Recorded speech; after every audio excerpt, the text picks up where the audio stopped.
Esta es la tercera exposición sobre este mandamiento, no matarás, el sexto mandamiento. Y recordamos que este mandamiento prohíbe terminar con la vida de otros individuos, pero no solamente eso, también herirlos. Y no solamente en su cuerpo, sino aún en la parte inmaterial. Pero esta prohibición es aplicable también hacia uno mismo, es decir, es prohibido a la luz del mandamiento no matarás hacer daño del cuerpo propio o del alma propia o de la parte inmaterial de nuestro ser. Quiere decir que cuando leemos o escuchamos no matarás, interpretamos también correctamente si pensamos no hacer daño a uno mismo. Y es aquí donde surge una temática muy importante, un tanto difícil, pero que necesitamos abordar, que es la temática del suicidio. Es necesario que la Iglesia predique todo el consejo de Dios y todos los temas que surgen de la palabra de Dios tocan todas las áreas de la vida y de la experiencia humana. Este no es uno que no esté incluido en ello. Dos experiencias impactaron mi vida de alguna manera cercana respecto de este tema. Cuando vivía en Argentina y era el líder en un grupo de jóvenes, había allí un muchacho que con frecuencias vivía con problemas de depresión. Podríamos decir que las cosas le salían mal en la mayoría de las cosas que hacía. Manifestaba una cierta victimización en medio de todos los problemas que tenía. Y tristemente él llegó al punto de tomar la decisión de tirarse en las vías del tren y finalizar así su vida. La otra experiencia que de alguna manera fue cercana, también dura, difícil. Ya yo era pastor en la iglesia cuando estábamos en Barranca, y el hijo de una hermana de la iglesia, que nosotros conocimos desde bastante pequeñito, ya él había llegado a la adolescencia, había dejado de asistir a la iglesia, había entrado en el mundo de vicios, de inmoralidad, y sumido en la tristeza por un amor no correspondido, también tomó la trágica decisión de finalizar su vida. Fue muy impactante, ¿verdad? Cuando alguien conoce a alguien desde pequeñito y quizás todavía como un adolescente lo ve como tierno o cercano. Fue muy impactante saber de su muerte y también experimentar a nivel de iglesia lo que era también querer ayudar a estos hermanos que tenían que enfrentar este duro duelo, esta situación tan triste. Me pregunto si hubiera sido diferente si estas personas hubieran abierto su corazón a la palabra predicada. En alguna medida, los dos ejemplos que cité estuvieron en una iglesia, en alguna instancia de su vida, y estuvieron cercanos para oír la palabra predicada, pero finalmente decidieron cerrar su corazón. También una pregunta que inevitablemente surge es si será que tendremos que enfrentar en algún momento en nuestra experiencia cercana otra vez esa experiencia.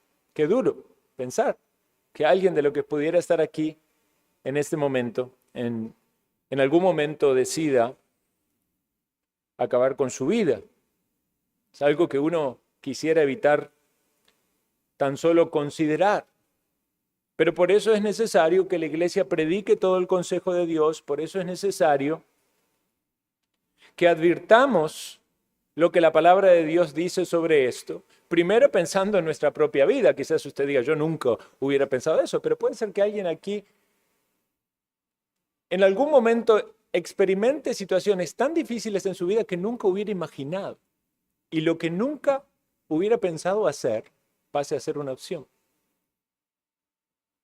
O también es necesario ser instruidos para que podamos guiar a otros. ¿Qué pasaría si en su entorno cercano sabe de alguien que está hablando, considerando el suicidio? ¿Qué habríamos de hacer? ¿Qué le decimos desde la perspectiva de la palabra? Incluso también debemos pensar en qué medida, salvando las distancias, podemos ser culpables de suicidio de forma directa o indirecta. Entonces, vamos a considerar primero de forma indirecta, en qué manera podemos ser culpables del suicidio de forma indirecta. Y como ustedes ya habrán percibido, el mandamiento puede ser interpretado en un extremo de la aplicación que sería práctica y quizás física, pero también puede ser interpretado en muchos pasos que van hacia ese fin. Y no solamente desde una perspectiva física, sino también espiritual. Vamos a considerar ejemplos de esto. Cuando una persona pone en peligro su propia vida, en alguna medida, implícitamente, está participando o está siendo cómplice en el suicidio. El que camina por un campo minado sabe que el siguiente paso le puede llevar a la muerte. Si cruzamos la calle sin mirar, podemos tener un accidente. Es casi que natural que queramos evitar el peligro. Ahora, es cierto que algunas personas son más arriesgados que otros, algunos tienen menos temor que otros, algunos son muy temerosos. Pero debemos también preguntarnos cuáles son las motivaciones que hay detrás de tomar algún riesgo o cuáles son las razones. Quizás el soldado que va por el campo minado no tiene mucha opción porque allí lo mandaron, ¿verdad? O quizás va a rescatar un compañero y eso cambia la interpretación de los hechos. Debemos preguntarnos si es valentía o necesidad o si es placer e ingenuidad. Muchos ejemplos podrían venirnos a la mente de esto. El trabajador que vive en un barrio complicado y debe llegar a su casa a las 11 de la noche tiene más posibilidades de que lo roben, pero no tiene muchas opciones. Tiene que trabajar, tiene que pagar sus cuentas. Diferente es aquel joven intrépido que le gustan los deportes extremos y arriesga su vida simplemente por experimentar la adrenalina. En toda decisión debe buscarse la sabiduría y debe considerarse el principio bíblico de proteger la vida, incluso la vida propia. Podemos llegar a extremos de legalismos o podemos también pasar por arriba los mandamientos queriendo justificarnos, ¿verdad?, en nuestra libertad. Por ejemplo, bajo la ley de Dios se decía que el leproso tenía que ser encerrado para evitar los contagios. Hay un uso de la lógica en esto, ¿verdad? Si alguien se acercaba a un leproso, consciente de su enfermedad, era muy probable que iba a ser contagiado. Y ahora debemos también tener un equilibrio entre la aplicación del mandamiento y el cumplimiento de nuestras responsabilidades, porque en ese caso el sacerdote tenía que acercarse al leproso para determinar si tenía o no tenía esa enfermedad. Vamos a poner un ejemplo de algo que nos atañe más a nosotros.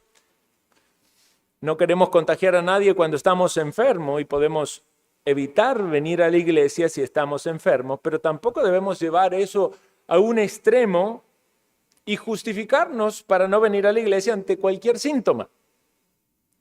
Usted puede decir, no voy a la iglesia porque si voy a la iglesia y estoy enfermo, puedo afectar en la salud a otro y estoy quebrantando el mandamiento.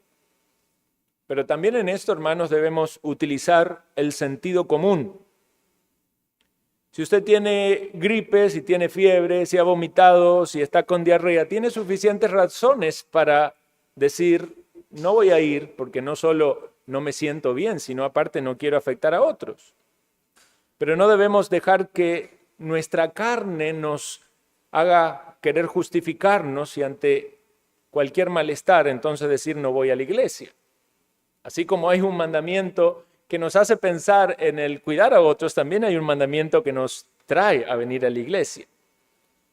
Debemos usar la sabiduría, debemos usar el sentido común, debemos aplicar el amor al prójimo, debemos tener responsabilidad cristiana, debemos tener cuidado de no ser manipulados. Creo que la pandemia ya nos enseñó bastante acerca de esto. El miedo puede llevar a las personas a un extremo. Y si le hacíamos caso a los expertos, quizás no nos reuníamos nunca. Pero deberíamos pensar estas cosas porque pueden volver a pasar. ¿Qué pasaría en otra pandemia? Y ahí necesitamos sabiduría, no queremos afectar a otros.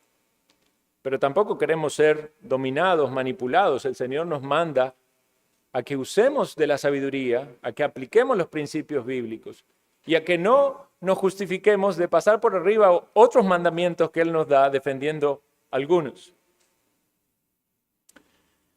Una persona puede ser culpable de su propia muerte si descuida los medios que Dios provee para preservar la vida.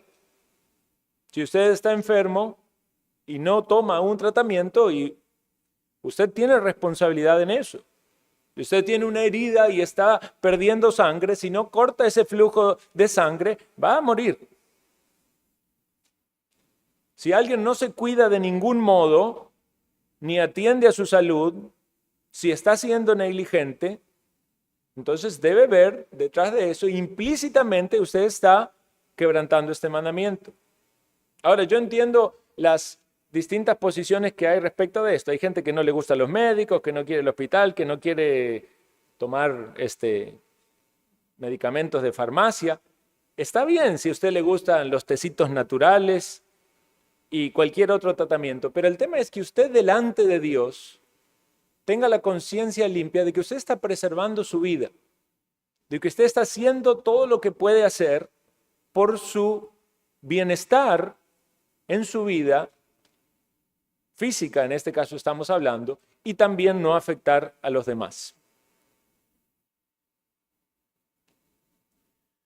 Una persona puede ser culpable implícitamente de suicidio cuando está sumido en una gran pena o tristeza. Muchas personas no pueden manejar esto. Quizás porque enfrentaron el duelo de algún ser querido o alguna relación que no prosperó. Y pareciera ser que emocionalmente quieren morirse. Y a veces hasta se llega a ese punto porque el cuerpo no lo logra soportar.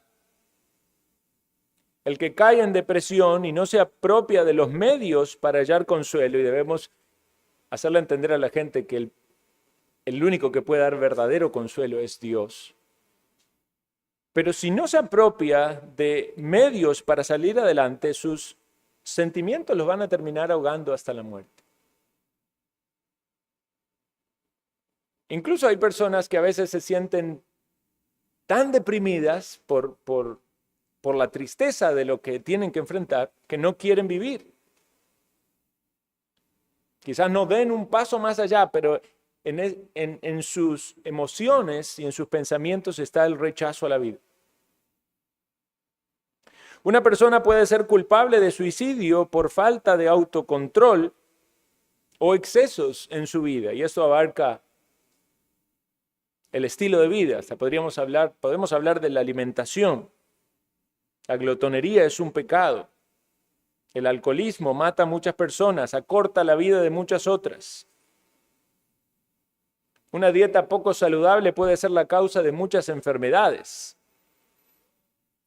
Y es verdad que no debemos ir a un extremo de idolatrar nuestro cuerpo, ni a un extremo legalista de darle una lista a la gente de las cosas que se deben comer o no se deben comer. Fallaríamos en eso porque hace 15 años nos decían que algunos alimentos eran muy malos para la salud y hoy en día dicen que esos alimentos son muy buenos. No tenemos total claridad de cuáles son los buenos, cuáles son los malos, pero sí podemos usar el sentido común, podemos usar la sabiduría, podemos tratar de buscar lo mejor del conocimiento que hay para nuestro bien. Si alguien es descuidado en su estilo de vida, puede que con su libertad cristiana está justificando una forma pecaminosa de proceder. Pastor, no es pecado darse un gustito en la comida. Sí, es cierto, no es pecado. Disfrute de lo que Dios le da debajo del sol. Pero también seamos conscientes de que no podemos justificar nuestra negligencia en algo que luego nos va a terminar afectando. Algunos cuerpos toleran más que otros. Para algunos, un pequeño permiso no será tan dañino como para otros. Los que padecen deben tener más cuidado de sí mismos y no justificarse en el estilo de vida de aquellos que no padecen. Quizás algunos, porque son jóvenes y saludables, pueden pensar de que tienen mucha libertad de lo que comen, de la hora en que se acuestan, de cómo pasan su vida, pero a medida que va pasando el tiempo y los dolores y los reumas aparecen, van a ser más conscientes de sus negligencias en el pasado. Y eso nos tiene que motivar a animar a los niños y jóvenes a vivir de tal manera que cuando los años pasen puedan decir que fueron diligentes en su manera de vivir, de alimentarse, de actuar, y no menospreciaron el cuerpo que Dios le dio para vivir. Recordemos, hermanos, que somos cuerpo y somos alma, tenemos una parte material y una inmaterial, y no debemos despreciar la parte inmaterial como si eso fuera de desecharse. De por sí, el polvo es y al polvo volverá. Sí, pero vamos a resucitar. Y es cierto, tendremos cuerpos que serán resucitados, pero son nuestros mismos cuerpos. Es cierto que nuestros cuerpos no morirán, pero no menospreciemos el cuerpo que Dios nos dio. Y mientras vivimos en estos cuerpos que son corruptibles, debemos hacer todo lo posible por cuidar y preservar nuestra vida, sin que lleguemos a una idolatría de nuestro cuerpo, de nuestra salud, pisoteando los demás mandamientos de Dios. El ejercicio corporal para poco es provechoso, dice la Escritura, y lo pone en comparativo con la piedad. Entonces podemos decir, es importante, hermanos, que trabajemos en la piedad. Pero vean que dice, el ejercicio corporal para poco es provechoso, no dice para nada, dice para poco. Y aún en ese poco vamos a ser juzgados. Porque al que poco se le dio, también se le va a demandar por ese poco. Entonces debemos ser también diligentes en eso. En segundo lugar, podemos ser culpables de suicidio de forma directa. Primero hablamos de forma indirecta, ahora hablemos de forma directa. Con aquellos pecados que afectan nuestro cuerpo y nuestra alma. Un ejemplo de esto es la envidia. La envidia es un descontento interior y secreto que pareciera ser que es causado por el bienestar y la felicidad de otra persona. Una persona envidiosa se entristece más por la prosperidad de otro que por la adversidad propia. La envidia se ríe en secreto cuando otros lloran. Y véalo a la luz de la palabra, querido hermano y amigo, la envidia es un suicidio para nuestra alma. Una enfermedad que corrompe los huesos, carcoma de los huesos, dice, es Proverbios 14:30. O sea que no solo afecta a nuestra alma, sino aún nuestro cuerpo. Mientras el hombre envidioso piensa lastimar a alguien, por lo que siente, en realidad se está destruyendo a sí mismo. También somos culpables de suicidio cuando alguien pone violentamente las manos sobre sí mismo. ¿Recuerdan Saúl? Cuando él huía y todavía estaba con vida, pero sabía que tenía pocas chances de no ser atrapado, tomó su espada y se echó sobre ella. Ese es el asesinato más antinatural y bárbaro que un hombre puede cometer. Es no solo derramar sangre, es derramar la propia sangre. Los que se suicidan son peores que animales salvajes. Los animales salvajes pueden ser que se peleen hasta destruirse unos a otros, pero no se destruyen a sí mismos. Ahora pensemos por qué el suicidio es considerado y provocado. Aquel que almacena en su mente pensamientos suicidas está viviendo un gran descontento. ¿Y por qué se produce este descontento? Está descontento con su experiencia de vida. Bueno, en primer lugar, es por orgullo. Una persona que lucha con el orgullo piensa de sí mismo como alguien que merece más que lo que tiene, o más que lo que experimenta, o más que lo que los demás tienen. Y entonces su experiencia es descontento.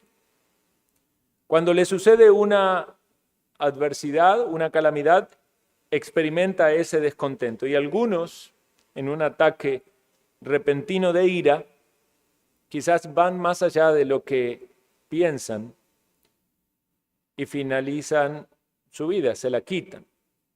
La Biblia nos habla del ejemplo de Aitofel, que paradójicamente era alguien muy sabio. Pero este hombre, que era un sabio consejero, en tiempos de David, tenía un concepto muy elevado de sí mismo. Sus palabras eran tan sagradas que la gente las consideraban como que lo que él decía se iba a cumplir. Eran siempre atinadas. Al final de su vida, él traicionó a David. Se sumó a aquellos que se sublevaron al rey. Tuvo una motivación malvada. Y siguió allí asesorando al hijo de David, Absalom. Y como en un determinado momento no se siguió su consejo, él no pudo soportar que se rechazara su consejo, que debemos advertir que era correcto, pero era un consejo malvado. Era cómo atrapar al rey. Pero entonces, como su consejo fue desestimado, nos dice la Escritura, que él se fue a su casa, la puso en orden y luego se suicidó. Y llama la atención, ¿verdad?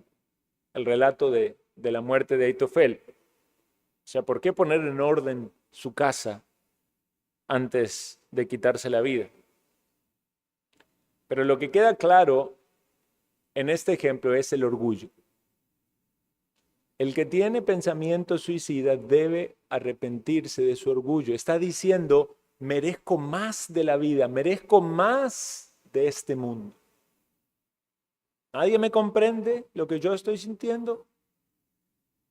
No tengo lo que quiero, entonces mejor me voy. Segundo lugar, por pobreza. Algunas personas han tenido que enfrentar necesidades extremas. Algunos que tenían mucho, lo perdieron todo, quizás en algún mal negocio, en alguna mala inversión. Y entonces llegan a la conclusión de que para vivir una vida de miseria es mejor no vivir. Y el diablo quiere llevar a la gente a pensar de ese modo. O sea, si la vida no es una vida de placeres y de satisfacciones, entonces es mejor morirse. Entendamos que detrás del homicidio y específicamente detrás del suicidio hay algo diabólico, hermanos, hay algo oscuro. Eso es abrirle la puerta a cosas demoníacas. Nadie que está bien, buscando del Señor, orando, leyendo la palabra, que va a pensar inmediatamente en eso. Tiene que haber un declive en escalones que se van bajando hacia la oscuridad espiritual. Muchas personas que llegan a esto ya pasaron por terreno de muchos otros pecados. Y estamos mencionando muchos de estos. Pero hablamos del orgullo, hablamos de la pobreza, no como un pecado, sino del no aceptar la pobreza. Hablamos de la codicia, que está relacionado, porque esa avaricia que quiere tener más y que quiere satisfacerse más y más, como aquel que quería tener graneros más grandes. Esa persona era ignorante de que venían a tomar su alma. Eso no era un suicidio. Pero ¿qué pasa con aquellos que de repente pierden algo que tienen, ya sea lo material, o sea su salud, o sea algo? No, entonces si así es la vida, prefieren no vivir. Algunos enfrentan la angustia, la depresión. Incluso algunos llegan a experimentar esa misma angustia, depresión por los propios pecados que vivieron. Judas es un ejemplo de eso. Habiendo traicionado al Señor, su mente seguramente estaba apabullada del pecado tan grande que cometió. Y sabemos cuál fue su fin. Pero veamos esto, el suicidio es un mal cálculo, es un mal uso de la lógica. Decía Watson, se evita la picadura del mosquito y se busca la de la serpiente. Algunos años atrás hubo un gran debate con este tema de suicidio en una conferencia. Salieron algunos teólogos hablando, ¿verdad? Si un verdadero creyente se suicidaba, entonces si iba al cielo o no iba al cielo. Y se armó todo un debate sobre eso, pero la pregunta no es tanto acerca de la seguridad de salvación, porque sabemos que un verdadero creyente tiene seguridad de su salvación. La pregunta es si un verdadero creyente podría llegar a cometer tal acto y aún Dios en su soberanía permitir que lo concrete. Porque muchos intentaron quitarse la vida y no lo lograron. Y puede ser que entonces Dios intervenga para impedir eso. Nuestra confesión nos habla de que aquellos que son de Cristo, si se apartan en camino de pecado, van a ser renovados para arrepentimiento y van a perseverar en la fe. Deberíamos entonces cuestionarnos, ¿es en la experiencia de alguien que se quita su propia vida posible que sea renovado a arrepentimiento para experimentar, finalizar su vida en perseverancia? Watson dice sobre esto, no puedo ver ningún motivo de esperanza para aquellos que se suicidan, porque mueren en el mismo acto del pecado y no pueden tener tiempo para arrepentirse. Ahora cambiemos el enfoque. Hablamos del cuerpo. Ahora pensemos en el alma. Hablamos del suicidio en el cuerpo, pensemos del suicidio relacionado con las almas. No matarás, aquí aplica también. Y hay muchos pecados también vinculados con esto. Los que asesinan sus propias almas se condenan voluntariamente y se arrojan al infierno. Eso es suicidio espiritual. ¿Cómo puede pasar esto? ¿No son las almas inmortales? Bueno, ya lo explicamos acerca de matar las almas de otros. No puede usted matar el alma de nadie, pero sí puede afectar de alguna manera el alma de otras personas para que no hallen la vida en Cristo o no finalicen su destino en el Señor. Veamos entonces quiénes son los que matan sus propias almas. En primer lugar, los que no tienen sentido de Dios ni de la eternidad, y los que se entregan a los pecados y pierden toda sensibilidad. Esto es lo que nos dice la palabra en Efesios 4:19. Se han vuelto insensibles, se entregaron, ¿verdad?, la sensualidad, a practicar los pecados con avidez toda clase de impureza. A los tales se les puede hablar de santidad y de la justicia de Dios y no se van a conmover en lo absoluto. Han dejado que sus corazones se endurezcan por el pecado. Son pecadores con su corazón duro que ninguna advertencia los ablanda. Usted puede citarle los mandamientos de Dios, usted puede hablarle del juicio venidero, pero como no creen realmente en Dios, se ríen del infierno. Estas personas están matando su propia alma. Se están arrojando al infierno tan pronto como pueden. Y es verdad, Dios puede transformarlos, sí. En su soberanía Dios puede rescatar a personas que están actuando de este modo. Dios hizo a un profeta hablarle a un altar de piedra y por la palabra que el profeta habló, el altar de piedra se rompió, se destruyó. Y si Dios quiere hablar al corazón más duro, ese pecador podría llorar como un niño en arrepentimiento y en fe. Pero aquellos que en su pecado no advierten que hay un Dios en este mundo, que hay una realidad de un destino eterno y no se arrepienten, están cometiendo suicidio espiritual. Podemos mencionar también a los que no advierten las consecuencias del pecado. Memorizamos, creo o no, me parece que no, el texto que dice la paga del pecado es muerte. No, ese es otro. La paga del pecado es muerte. Y en Gálatas dice, no os engañéis, Dios no puede ser burlado, pues todo lo que el hombre sembrare, esto también segará. Porque el que siembra para su carne, de la carne segará corrupción. Entonces puede haber personas que están sordas espirituales. Quizás escuchan el mensaje, el pastor le está hablando, la conciencia les habla, a veces las mismas aflicciones o circunstancias les hablan, pero siguen en dirección hacia el pecado. Y puede ser que haya un manto de piedad porque están en la iglesia, pero no están advirtiendo las consecuencias. En su momento saldrá a la luz. ¿Y qué pasará con su destino eterno? Algunos dirán, el poder del placer del pecado es más fuerte, no puedo decirle que no al pecado. Y llegarán a la conclusión, me entrego al pecado, cueste lo que cueste.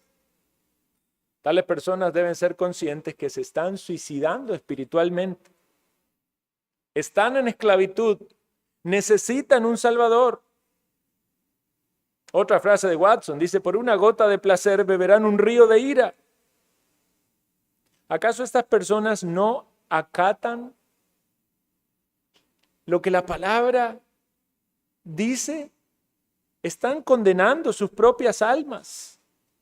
Proverbios 5, 22, 23 dice, prenderán al impío sus propias iniquidades y retenidos serán las cuerdas de su pecado. Él morirá por la falta de corrección y errará por lo inmenso de su locura. Que no haya nadie en medio de nosotros que no advierta las consecuencias. Pero no solamente esos, también aquellos que evitan los medios de salvación. Hay mucha gente que no está aquí hoy porque evitará por todos los medios ir a una iglesia. Sí irán al cine, sí irán a los toros, pero a una iglesia no. Evitan la medicina que los puede sanar. Jesús dijo, los que están sanos no tienen necesidad de médicos, sino los enfermos. No he venido a llamar a justos, sino a pecadores para el arrepentimiento. Nosotros venimos a Cristo porque vimos nuestra enfermedad, porque la gracia del Señor nos permitió así entenderlo, y llegamos a nuestro médico amado para recibir salvación. Pero los que rechazan el médico divino, sea porque se creen sanos o porque no quieren que Él los salve, son suicidas, tanto como aquellos que rechazan la medicina para su cuerpo, ellos también rechazan la medicina para su alma. Que nadie aquí rechace a Jesús como su médico. También aquellos que tienen prejuicios falsos contra el cristianismo. Y esto debemos decirlo y enseñarlo aún a nuestros niños. A veces es un pensamiento de las personas que están afuera. Dice, los que siguen a Cristo sí que son estrictos, severos, aburridos. Muchos dicen, yo no quiero eso, yo no quiero nada de eso, de esa religión. Esa es la mentira de Satanás que les hace pensar que la vida cristiana es una vida aburrida, una vida triste, una vida donde nada se puede hacer. Satanás utiliza esa mentira para mantener a muchos en este mundo con la idea de que la felicidad, el deleite, el disfrute está afuera, está en la diversión pecaminosa. Están los bares, están los vicios, están en los bailes, están en muchas cosas de este mundo. Pero la palabra dice, estas cosas os he hablado para que mi gozo esté con vosotros y vuestro gozo sea cumplido. Hermanos y amigos, el verdadero gozo, la verdadera felicidad, no la va a dar este mundo. Ya miles lo han buscado allí y han experimentado que es falsa la felicidad del mundo. La verdadera felicidad está en Cristo. La fe saborea la promesa como la lengua la miel. El gozo viene del Señor. Y algunas personas con estos prejuicios atacan el cristianismo.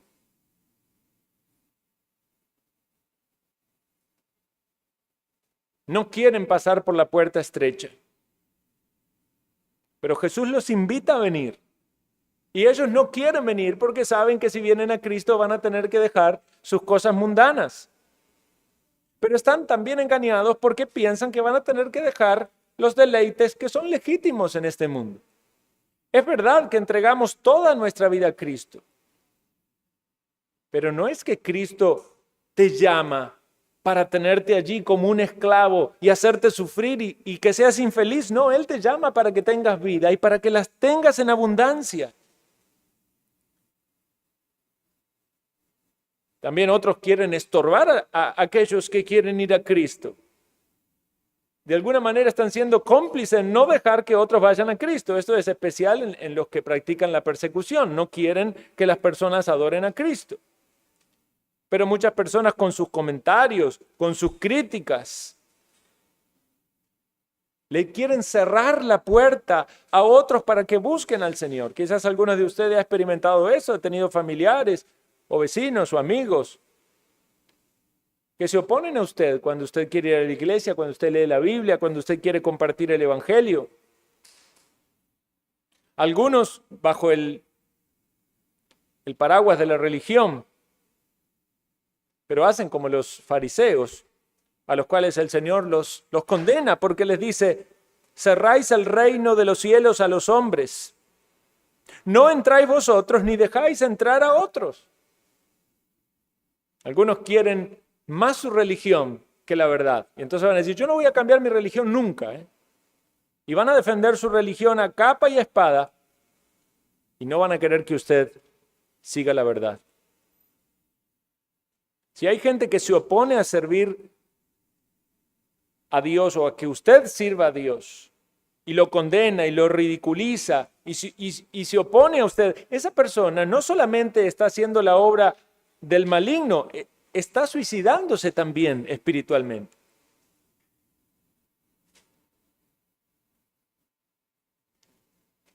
Queridos hermanos y amigos, veamos cuán amplio es este tema. Veamos cómo podemos ser partícipes de manera indirecta o de manera directa.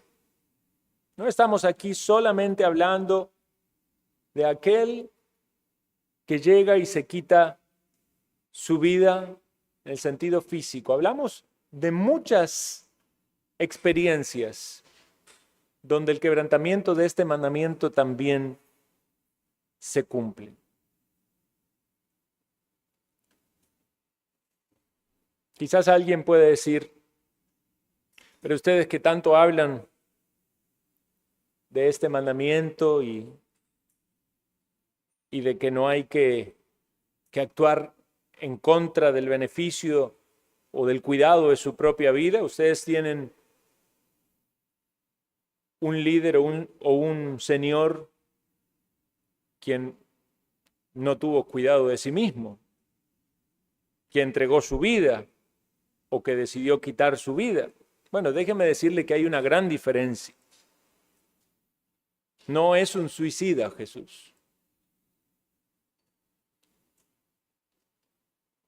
Jesús fue a la muerte en obediencia a su Padre. Jesús puso su vida para volverla a tomar. Jesús no estaba padeciendo por su propio pecado, porque no tenía pecado.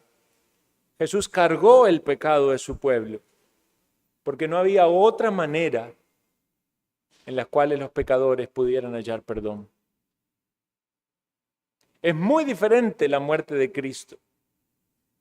Él nunca puso su vida en un peligro que podía evitar. De hecho, cuando lo buscaban para matarle y no era el tiempo, él huía. Él nunca fue descontrolado en su forma de comer o beber. Nunca tuvo envidia de otros, aunque era digno de las riquezas de un rey, nació en un pesebre. Nunca tuvo orgullo, aunque lo merecía todo, vivió humildemente y no tenía dónde reposar su cabeza. Nunca codició cosas terrenales, aunque el diablo lo tentó con darle todo. No lo aceptó de su mano, porque no era el diablo el que tenía que dárselo, es su Padre. Aunque la angustia lo llevó a derramar grandes gotas de sangre, él estuvo dispuesto a tomar la copa de la ira de Dios para hacer su voluntad.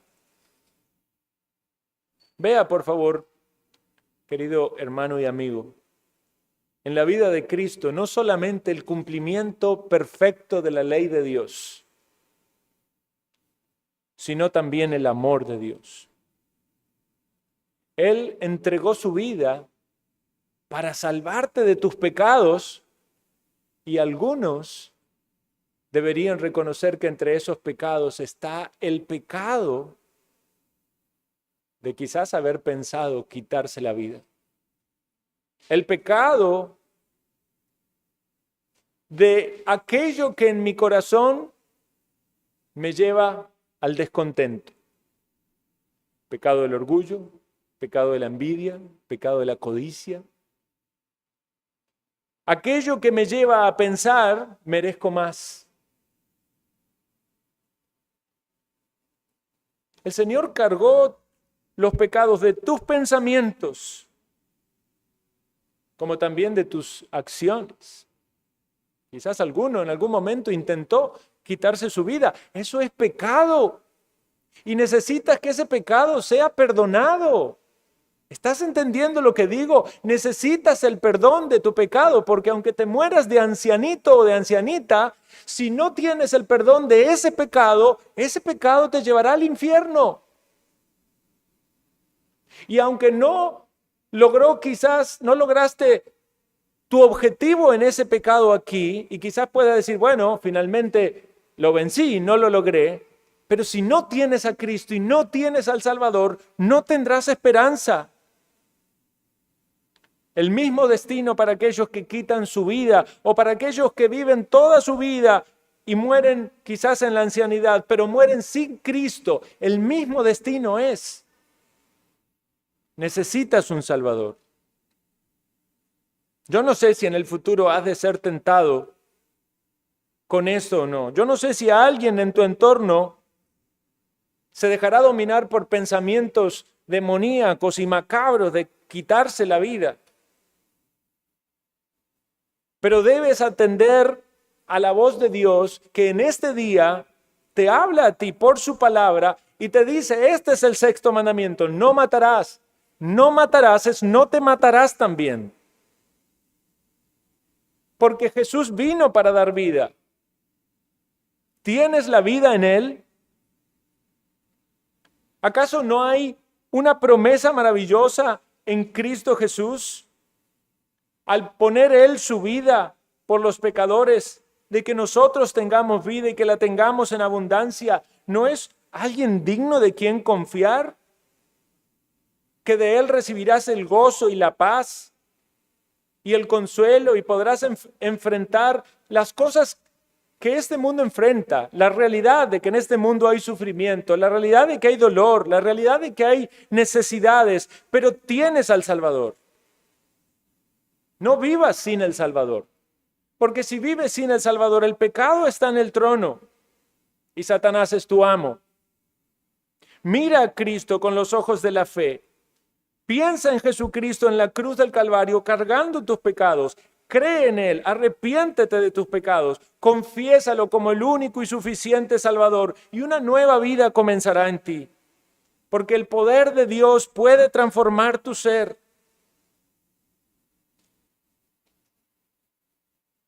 Si estás dispuesto a hacer la voluntad de Dios, dispuesto a hacer lo que Él pide, con humildad,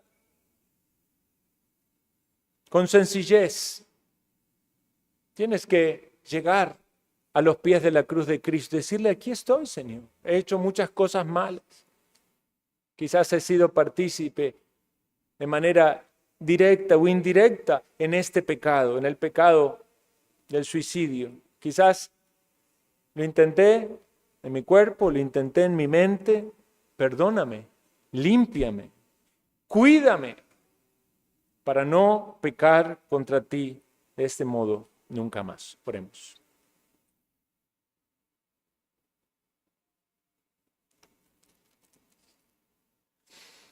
En nuestra oración, bendito Dios, que tu Santo Espíritu obre en medio de todos nosotros y nos hagas consciente de la gravedad de nuestro pecado y del gran amor que has manifestado en Jesucristo. Oh, qué esperanza tan maravillosa de que Él vino para que tengamos vida y para que la tengamos en abundancia. Líbranos de todos los engaños de este mundo, de nuestra carne, de Satanás. Cuídanos, Señor, de todo ataque del enemigo.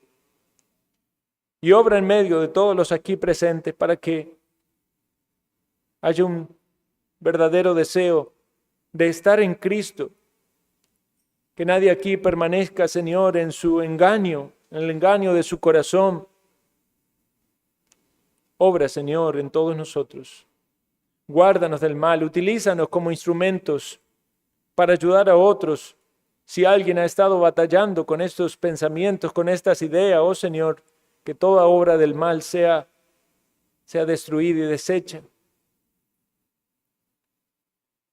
Y que podamos ser instrumentos para guiar a las personas a los pies de Cristo. Lo pedimos en el nombre de nuestro amado Salvador. Amén.